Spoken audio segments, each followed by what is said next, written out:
So, hello, everybody, and welcome to today's meeting of the Senate Climate Change Task Force. I want to thank the Amalgamated Bank, Ceres, Americans for Financial Reform, and the Ocean Conservancy for coming to share their knowledge with us.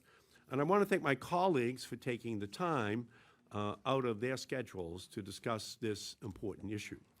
What was once considered extreme weather is unfortunately now the new normal.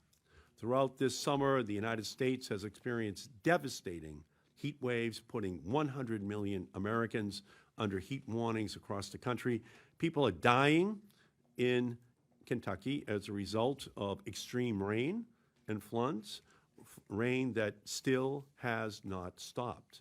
Communities throughout the United States are facing deadly wildfires, floods, and droughts, all of which have become more frequent with the onset of climate change.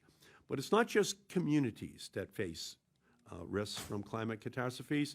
Our economy and our financial system itself are massively exposed to threats and shocks from climate change, putting livelihoods on the line along with the lives of people who are put at risk. Climate change will potentially expose publicly traded corporations to billions in climate damages and liabilities, meaning those losses get passed on to their investors. For example, when Hurricane Laura hit a chlorine factory in Louisiana in August of 2020, KIK Consumer Products, the company that owns the plant, had to spend $170 million to rebuild it. This $170 million price tag did not include the public health and environmental costs faced by the predominantly black community of Lake Charles, near which this chlorine factory was located. Public investors have a right to know about the potential impacts that a company's operations might have on their pocketbooks. Other countries are already taking action to make sure companies can't hide the risks that climate change poses to their financial health from their stakeholders. The United States can't be left behind if we want a functional financial system. And that's why I applaud the Securities and Exchange Commission for issuing the proposed rule on the enhancement and standardization of climate-related disclosures for investors. I believe this rule will be helpful to investors big and small, to pensioners, retirees, to hedge fund managers, to make sound financial decisions in a rapidly changing world. Of course, there are ways the rule could be even stronger, and I'm excited to hear about them from our witnesses today. With that, I would like to introduce our witnesses. Steve Rothstein from my home state of Massachusetts is the founder and managing director of the Ceres Accelerator for Sustainable Capital Markets. Steve will share with us today how the proposed rule is within the SEC's authority and is within their mandate and is comparable to climate-related financial regulations worldwide.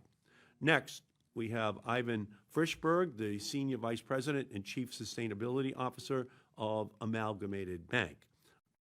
I'm here today to discuss how public markets have already been responding to financial risk posed by climate change and how the proposed rule would help to standardize and synchronize these responses. We are also lucky to have Moon Young Ko, the Climate Finance Campaign Manager at Americans for Financial Reform. Moon Young is joining us virtually and will share with us how investors need mandatory reporting for greenhouse gas and Scope 3 emissions. And finally, I'm pleased to introduce Anath, who serves as the Director of Climate and Plastics for the Ocean Conservancy. Arthi will share with us why the SEC must understand risks to communities most impacted by climate change and legacy pollution, and what the consequences are for investors who don't have that information. So I want to thank all of you for your participation today. We're expecting intermittently senators to come and to join us, and in the course of the Q&A, we'll have a chance to actually go back and reprise the highlights of your testimony here today. So we'll begin the